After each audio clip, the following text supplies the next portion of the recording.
আসসালামু আলাইকুম। কাল থেকেই দুর্যোগ দুর্যোগ করছি, মহাবিপর্যয় বলছি। কথা তো আমাদের না, আমরা আহ, ঝুঁকি নিতে চাই না, রিউমার ছড়াতে চাই না, আপনাদেরকে আতঙ্কিত করতে চাই না। কিন্তু বাস্তবতা কি? বাস্তবতা তো অলরেডি আতঙ্ক ছড়িয়ে গেছে। সবাই একটা টেনশনের মধ্যে। আপনি যত বড় লাইন আমরা পথ চলতে গিয়ে পেট্রোল পাম্পগুলোতে দেখি, এই লাইন তো গত 10-20 বছরের মধ্যে এইভাবে লাইন দেখা যায়নি।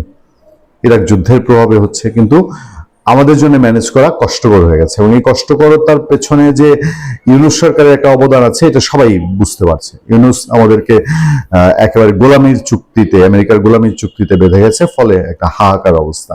দেখেন আপনারা, এই যে পেট্রোল পাম্প মালিকদের পক্ষ থেকে যেসব কথা বলা হচ্ছে, এটা তো একটা খুব অ্যালার্মিং এবং দুশ্চিন্তার কথা।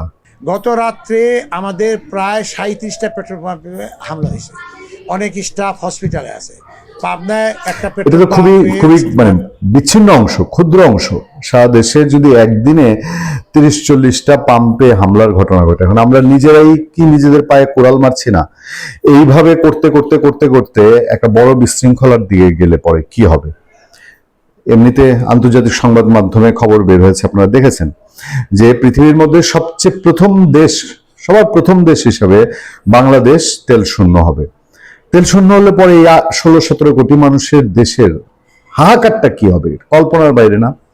এবং এর মধ্যে যদি এই ধরনের বিশৃঙ্খলা হয়, এই ট্রাক চালকরা ম্যানেজার মেরে ফেলবে, আবার কর্মকর্তারা, আমার আমার পরিচিত একটা একটা একটা পাম্প, পেট্রোল পাম্প, এই যে আপনার ঢাকার ঢাকার আপনার গাবতলী বেড়িবাঁধ এলাকায়, সেখানে সাংবাদিক একজন খোঁজ নিতে গেছে, সেই সাংবাদিকের উপরে চড়াও হয়েছে। যদিও শেষ পর্যন্ত জিনিসটা আপোষ মীমাংসা করে দেওয়া হয়েছে সাংবাদিকদের পক্ষ থেকে উদ্যোগ নিয়ে, কিন্তু হয়েছে তো, মানে সব পক্ষই অসহিষ্ণু হয়ে উঠেছে। এই অসহিষ্ণুতার একটা রূপ দেখেন, মানে যে এফেক্ট গুলো হবে, সেটা হচ্ছে যে পাম্পে অযৌক্তিক জরিমানা ও নানাভাবে হয়রানির অভিযোগে সিলেট বিভাগের সব ধরনের পেট্রোল পাম্প অনির্দিষ্টকালের জন্য বন্ধ ঘোষণা করা হয়েছে। বুধবার দিবাগত রাত 11:30টার দিকে এই সিদ্ধান্তের কথা নিশ্চিত করেছেন সংশ্লিষ্ট ব্যবসায়ী নেতারা। Bangladesh petroleum dealers distribution agents and petroleum owners association Sylhet বিভাগীয় কমিটির সভাপতি জুবায়ের আহমেদ চৌধুরী ও সাধারণ সম্পাদক হুমায়ুন আহমেদ এই ধর্মঘটের ডাক দেন। তারা জানান যে পাম্পগুলোতে ট্যাগ অফিসার বসানো, বিভিন্ন সংস্থার মাধ্যমে ঘন ঘন হিসাব নেয়া, পুলিশ নিয়োগ এবং 6টি পাম্পে বড় অঙ্কের জরিমানা আদায়ের প্রতিবাদে তারা তেল বিক্রি বন্ধ রাখার সিদ্ধান্ত নিয়েছেন। তাদের দাবি, বর্তমান পরিস্থিতিতে সিলেট বিভাগের সিএনজি ও এলপিজি সহ কোনো পাম্পেই মালিকদের পক্ষে পরিচালনা করা সম্ভব নয়। তারা ক্ষোভ প্রকাশ করে বলেন, সরকারের প্রতিনিধিরা চাইলে পাম্প চালাতে পারেন, এতে তাদের কোনো আপত্তি নেই। মূলত প্রশাসনের কঠোর নজরদারি ও জরিমানা হয়রানি হিসেবে দেখছেন মালিকরা।